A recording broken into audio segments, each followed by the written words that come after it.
요즘에는 운동을 해야 한다는 사실은 상식이 된 것 같습니다. 비만, 고지혈증, 당뇨병, 고혈압 같은 각종 질환이 운동 부족에서 발생한다고 인식이 된 것은 물론 골다공증이나 퇴행성 관절염도 운동으로 극복할 수 있다는 생각이 많이 퍼져 있습니다.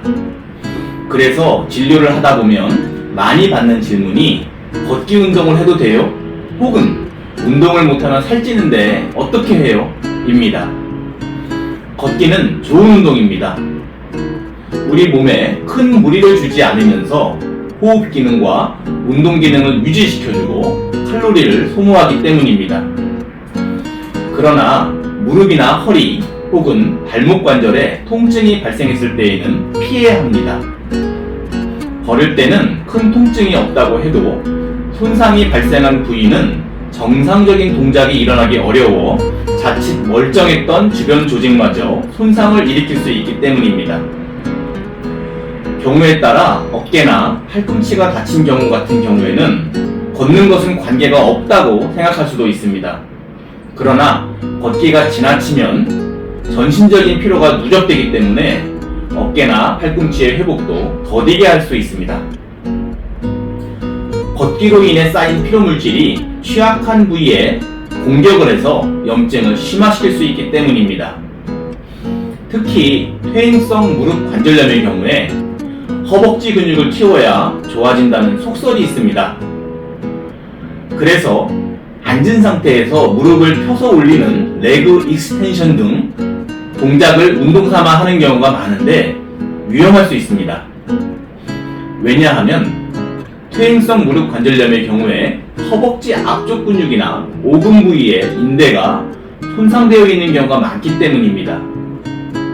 이와 같은 상황에 대한 정확한 진단이 이루어지지 않은 상태에서 무리하게 운동을 하게 되면 증상이 매우 심해질 수 있습니다. 허리 통증이 있는 경우에 상체 운동은 괜찮겠지 하는 생각에 아령을 들고 운동을 하는 경우도 보았는데 아령을 들게 되면 결국 허리에 무게가 얹어지게 되기 때문에 해서는 안 됩니다. 문제는 발목을 삐는 정도의 상해만 당해도 어느 정도 회복될 때까지는 한 달이 넘게 걸린다는 겁니다. 바쁜 현대인들에게 한 달은 매우 긴 시간입니다. 운동을 한 달이나 하지 않고 지내자니 두둑해질 뱃살을 걱정하는 사람들이 많습니다. 이때 추천할 수 있는 운동이 복근 운동입니다. 복근 운동만큼 푸대접을 받고 있는 운동도 드뭅니다. 복근 운동을 해봤자 뱃살이 빠지지는 않는다 이런 말이 있기 때문인 것 같은데 맞는 말이기도 하지만 복근 운동은 생각보다 매우 좋은 운동입니다. 우리 몸을 허리가 지탱하고 있는 것처럼 보이지만 실제로는 배가 지탱하고 있습니다. 복강이 덤프트럭의 타이어처럼 내부 압력을 높이며 우리 몸을 지탱하고 있기 때문입니다. 이 압력을 견디기 위해서는 복강을 둘러싸고 있는 복근, 복사근, 횡격막, 골반 저근 등이 단련되어야 합니다.